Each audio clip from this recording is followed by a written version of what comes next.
You're listening to the St John's Diamond Creek podcast. This episode presented by Senior Minister Tim Johnson.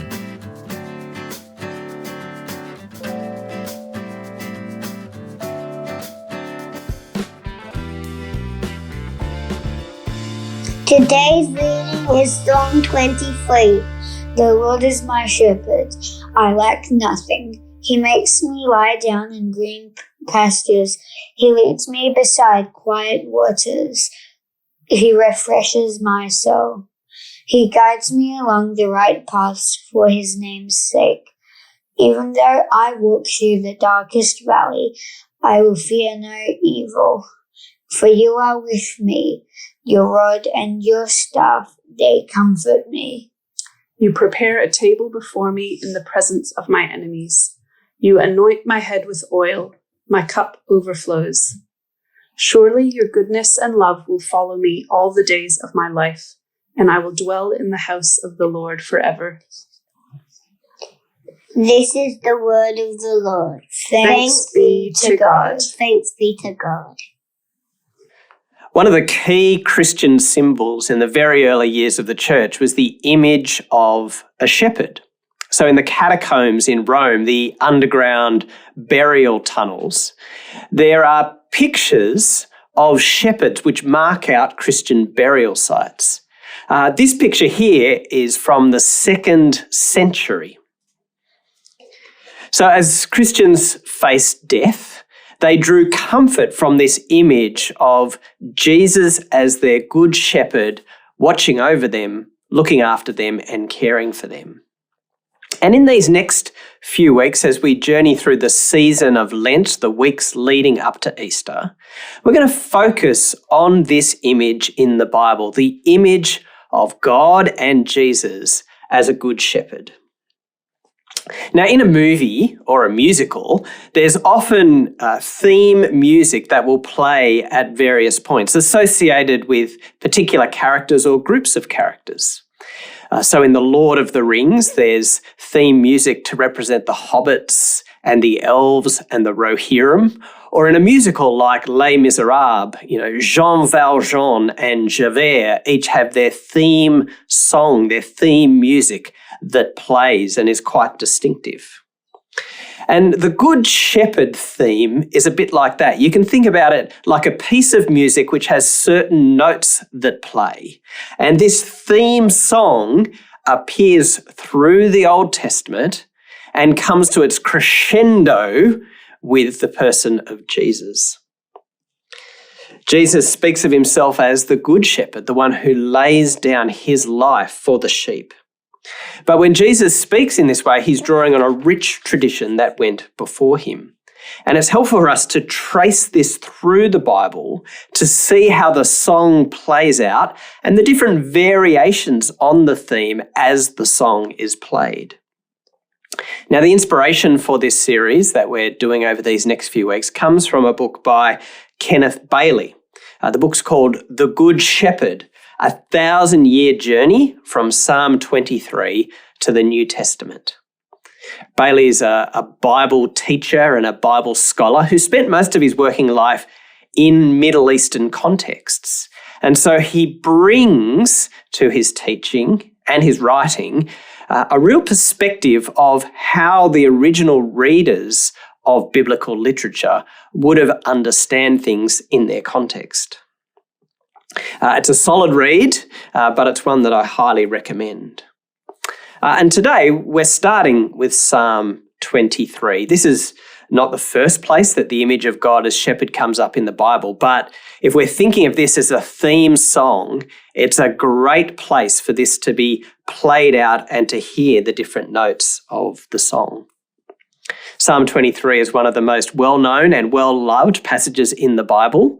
A number of songs have been written with these words, and it's a passage that's regularly read at funerals, reflecting that same comfort that those early Christians, with their images of the shepherd in the catacombs in Rome, drew on.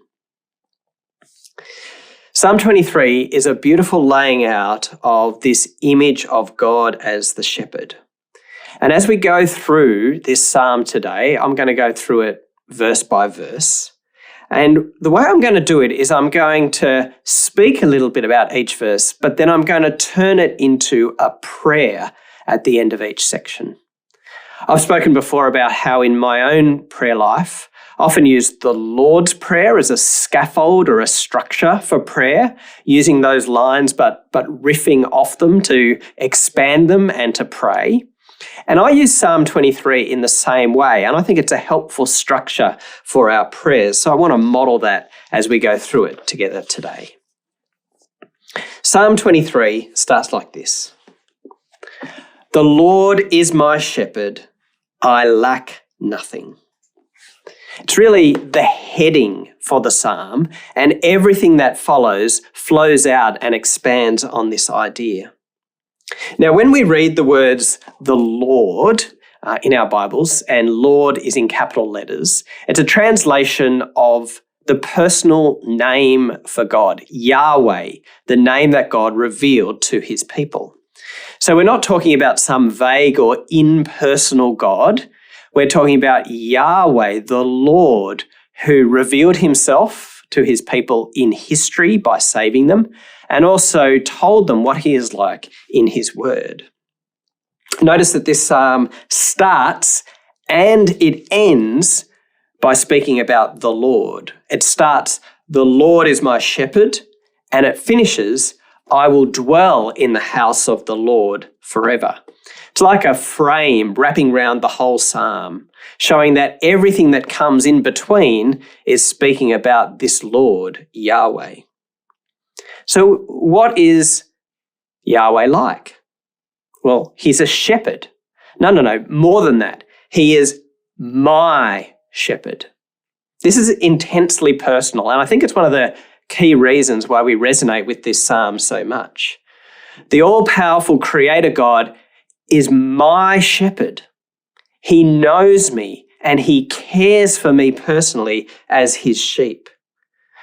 Now that's a stunning truth, especially in the light of the fact that normally you see sheep in large flocks, don't you? You don't often have individual sheep.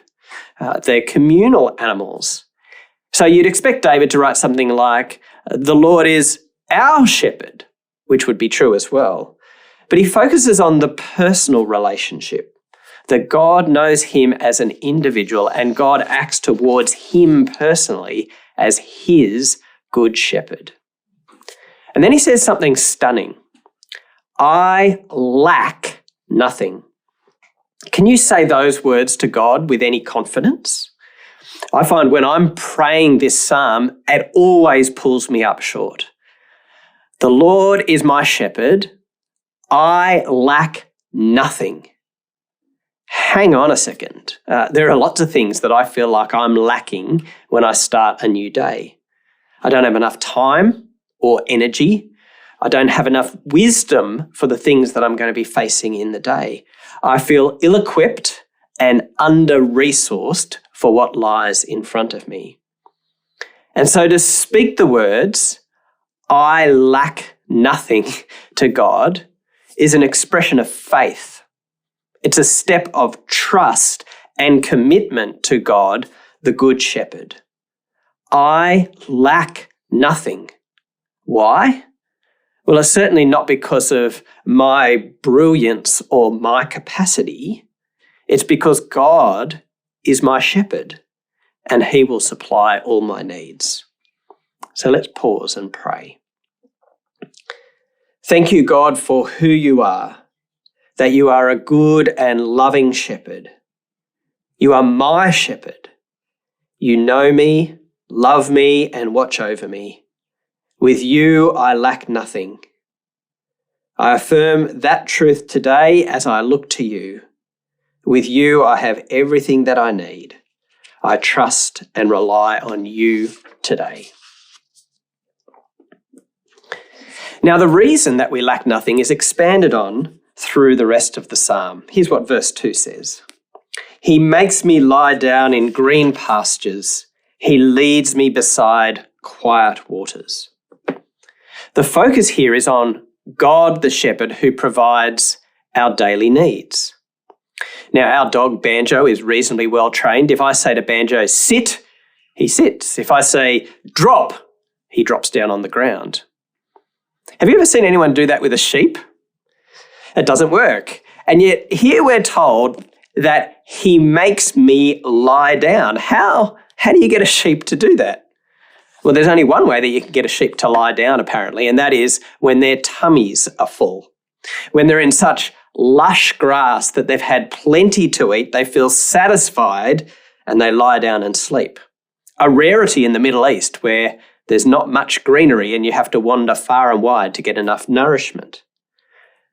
But David, the writer, affirms here that God is a good shepherd and he provides so thoroughly for his sheep that they can lie down in the midst of rich pastures. Similarly, the reference to quiet waters isn't referring to some Japanese garden which is very peaceful and tranquil, but the reality that sheep won't drink from moving water. They have to have still water. And so it speaks of a shepherd providing that need for the sheep. Sometimes shepherds would even dig channels and pools from fast-moving streams so that the sheep were provided for. So there's some effort here, and this is speaking about the provision of the Good Shepherd, providing food and drink. It's a bit like the equivalent line in the Lord's Prayer, where we pray to God, give us today our daily bread, right? We look to God for the necessities of life. It's not limited to food. It focuses on the reality that God gives us what we need and all we need. It may not be everything that we want, but he gives us what we need for each day. So let's pray again. Thank you, God, my shepherd, that you provide my needs. Thank you today that I will have enough food and drink for what I need. Thank you that you nourish me both physically and spiritually. And so help me to be mindful of others and share what I have with those in need. Verse 3 continues, he refreshes my soul. He guides me along the right paths for his name's sake. Now, in our English translation, like the NIV that we use here at church, it's a continuation of the thought from verse 2. You can even see that there's a comma at the end of verse 2, and the full stop comes halfway through verse 3. He refreshes or he restores my soul. So it sounds like it's speaking more about what's been spoken about with the food and drink, or we might even sometimes understand this psychologically, that God looks after my well-being. He refreshes my inner self, my soul. Now that's absolutely true. God does that. God cares for our emotional and spiritual and psychological well-being. But there's another way that this verse can be understood. It can be translated quite literally as, he brings me back. And this is actually how it's translated in some Middle Eastern translations, like the Syriac Peshitta, which is a translation of the Bible. It's an awareness that sheep get lost and get themselves into trouble. Now, if you don't believe me, just have a look at this video.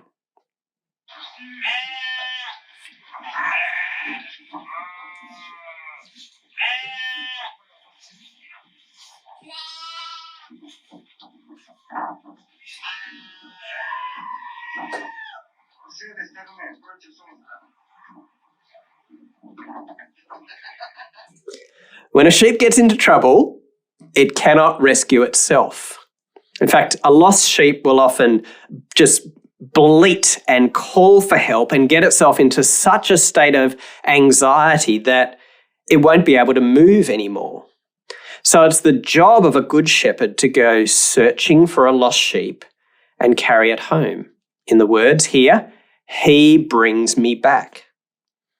Now, when Jesus picks up this image of the Good Shepherd and speaks of himself as the Good Shepherd, he speaks a lot about this idea of the shepherd who leaves 99 sheep to go and look for one. And it's probably not a new idea that Jesus is speaking about here, but one that's embedded in Psalm 23 itself. David, who wrote this, was very aware of his own sin and failure and his need for God to bring him back, forgive him, restore him when he stuffed up. And God does the same for us. God is a good shepherd who won't abandon us when we make mistakes, when we stuff things up, when we sin. He comes looking for us so that he can rescue us and bring us back. Interestingly, in the hymn, "The King of Love, My Shepherd Is," it interprets this line in this way in the third verse. "Perverse and foolish oft I strayed, but yet in love he sought me, and on his shoulder gently laid, and home rejoicing brought me." This reading is consistent with the rest of the verse too. He brings me back and he guides me along the right paths for his name's sake. That's the life of faith, isn't it? When we stuff up, and we all stuff up, none of us is perfect, all of us fail time and time again. When we do that, God brings us back and forgives us. But he wants to set us on right paths from now on, not like the sheep in that previous video. God shows us the way to live, and he directs us how to live our lives to the best for his name's sake. So let's pray. Thank you, God, my shepherd, that you rescue me despite my stupidity and my sin. You bring me back. Please forgive me for the areas in my life where I've wandered off like a lost sheep. Guide me in the right paths that I would live life well and wisely. And I pray this for your name's sake. Now, one of the things that I absolutely love about the Bible is its honesty, right? The Bible doesn't pretend that life's going to be smooth and easy. On the contrary, it acknowledges the hard stuff that we face. Verse 4 is exactly like that. "Even though I walk through the darkest valley, I will fear no evil, for you are with me. Your rod and your staff, they comfort me." Notice the words there, "even though I walk through the darkest valley." Right? God doesn't fill in the valleys of life with concrete so that we don't have to go into them. He doesn't give us some superpower so we fly above every valley and difficulty that might come along. No, dark valleys, tough times are a reality of life that all of us will face. In older translations of this psalm, it speaks of the valley of the shadow of death. And of course, death itself is one of those dark valleys. We experience grief as we mourn lost loved ones. We experience fear, perhaps, as we face our own death and mortality. But there are other dark valleys too, aren't there? Depression, relationship breakdowns, loneliness, addictions, bullying, shame. Maybe you feel you're right down the bottom of one of those dark valleys yourself at the moment. Well, this psalm doesn't deny that reality or ignore it and say just get over it or pretend it's not happening. No, it faces it squarely as a painful and yet real reality of life. And yet, at the same time, David can say, "I will fear no evil."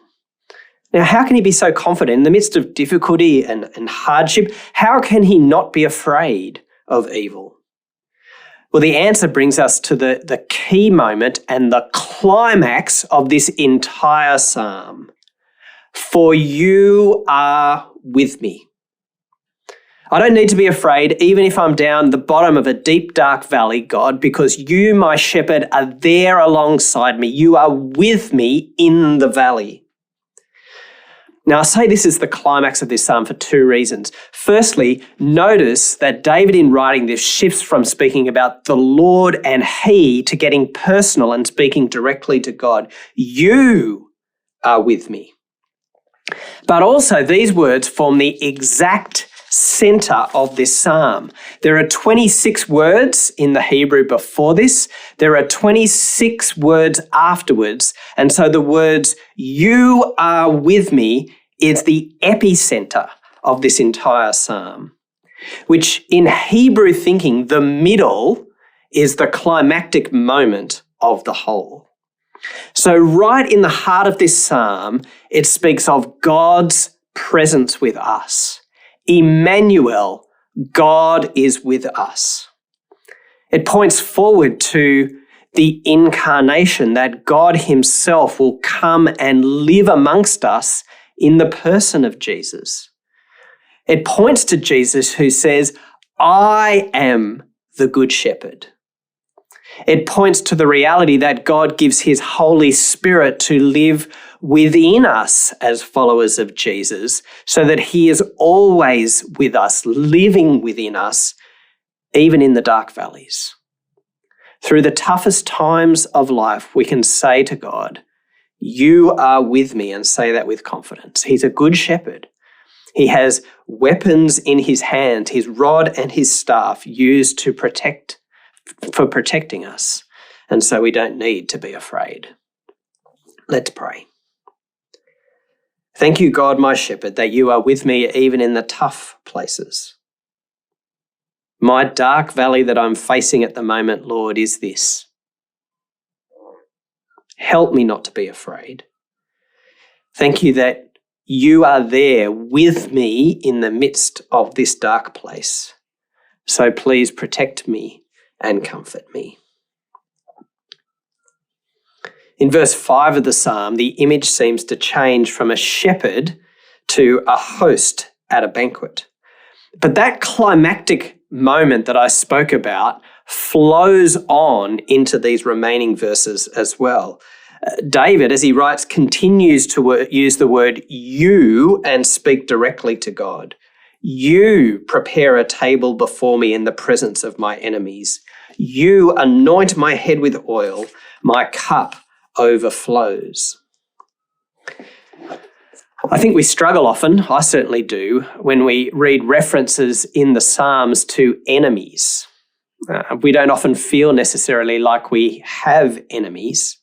But David, who wrote this psalm, did, and it was probably a feature of the fact of his position as the king of a whole nation of Israel. Leaders today are not that different. If you're the prime minister or the premier of any state, no doubt you would have a list of people who are out to get you, enemies. But in a lesser sense, you can probably think of people at school or at work or in your area who oppose you and make life difficult for you. And the real point of these verses is that whatever the nature of these enemies, that we look to God in the midst of these difficult conflict situations. We see God as the one who will honour us even when others shame us. God lays out a table for us in the presence of our enemies. He anoints us, recognising us as special to him. And he gives us such an abundance that, our cup overflows. It's so filled up constantly by God that it's spilling over. It's a good reminder, given what we've been talking about in our previous teaching series about mission and the challenge of doing mission in Jesus' name and the negative reactions we often face when we go out and identify as followers of Jesus. That even when that happens, even when we're dishonoured and rejected by other people, we can remember whose verdict is it that ultimately counts. God honours us. God's truth will be made clear, so we can afford to be less worried about what other people think, knowing that we're precious to God and he honours us and recognises us. So let's pray. Thank you, God, that you recognise and you honour me as your child. I know that my standing before you is clear and will be made known. Help me to seek your approval and worry less about what other people think. Your verdict is the one that matters. You lay out a table for me. You anoint my head with oil. My cup overflows. Now, if you're walking down the street with a friend and they turn to you and say, "Don't look now, but I think we're being followed," is that a good thing or a bad thing? My guess is that your mind jumped to the negative because we assume if someone's following us, they're following us to do harm or to rob us or something like that. But if you were riding in a cycling event, maybe the Tour de France or something like that, then you are followed by a support vehicle. And the reason that happens is if someone breaks something on their bike or injures themselves, there's help at hand. So being followed is a good thing if it's for our good and our benefit. And that's what verse 6 reminds us.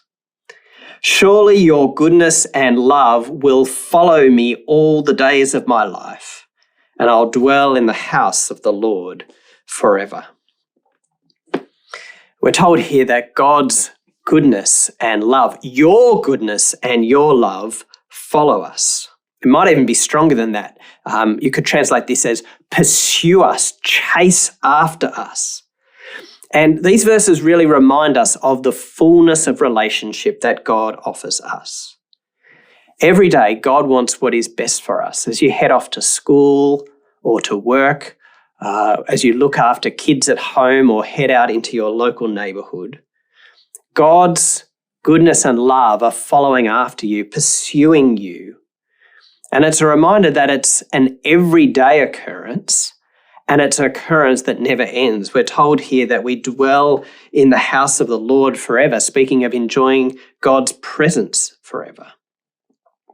It's no wonder that images of this good shepherd were painted in the catacombs back in ancient Rome.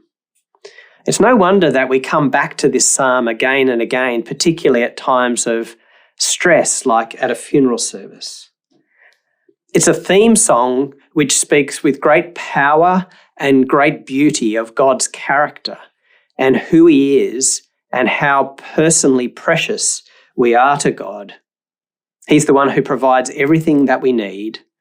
With him we lack nothing, and we can enjoy his presence every day and forever. So let me close in prayer.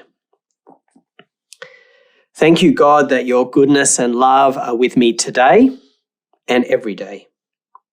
Thank you that no matter what happens, I can be assured of enjoying your presence forever. Thank you that even death itself cannot separate me from you.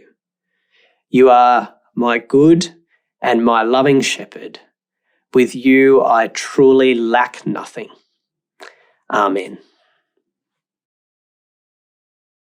Thanks for joining us. If you'd like to subscribe to this podcast, you can do so in Apple Podcasts, Google Podcasts, Spotify, or wherever you get your podcasts from. Just search for St. John's, Diamond Creek.